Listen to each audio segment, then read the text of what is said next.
Praise the lord. ఈరోజు దేవుని వాగ్దానం హబక్కూకు గ్రంథం 3వ అధ్యాయం 2వ వచనం. యెహోవా సంవత్సరములు జరుగుచుండగా నీ కార్యము నూతనపరచుము. ప్రియులారా, ప్రవక్త యగు హబక్కూకు తనకు కలిగిన దర్శనమును బట్టి యెహోవా దేవుని ఉగ్రత కోపమును బట్టి ఈ విధముగా ప్రార్థన చేయుచున్నాడు. యెహోవా, నిన్ను గూర్చిన వార్త విని నేను భయపడుచున్నాను. యెహోవా, సంవత్సరములు జరుగుచుండగా నీ కార్యము నూతనపరచుము. సంవత్సరములు జరుగుచుండగా దానిని తెలియచేయుము. కోపించుచునే వాత్సల్యమును జ్ఞాపకమునకు తెచ్చుకొనుము. ప్రభునందు ప్రియులారా, అంతము సమీపించి ఉన్నది. ఆయన మేఘారూరుడై రానున్న సమయము ఆసన్నమైనది. ఇక మీదట దినములు గడిచే కొలది పరిస్థితులు భయంకరంగా ఉండబోతున్నాయి. అందుకే ప్రవక్త ఈ రీతిగా ప్రార్థన చేయుచున్నారు. సంవత్సరములు జరుగుచున్న కొలది కార్యములను నూతనపరచుమని, కోపించుచునే వాత్సల్యమును జ్ఞాపకమునకు తెచ్చుకొనమని.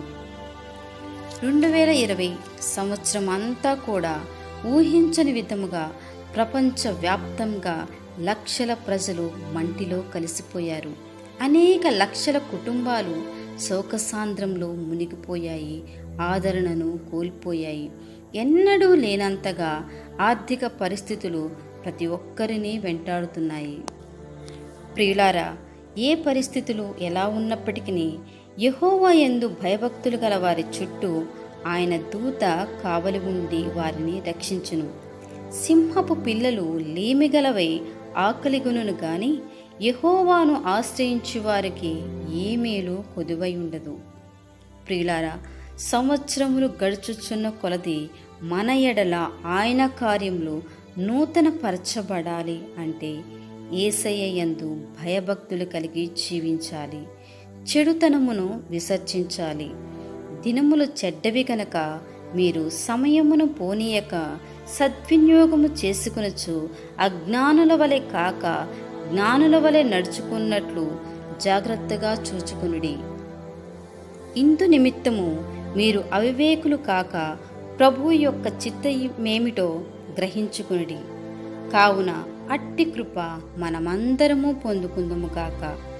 2020 సంవత్సరం అంతా కూడా ఆయన దయగల రెక్కల చాటున మనల్ని, మన కుటుంబములను కాచి కాపాడిన దేవునికి మహిమ కలుగును గాక.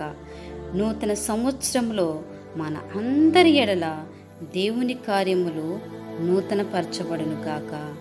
ఆమేన్.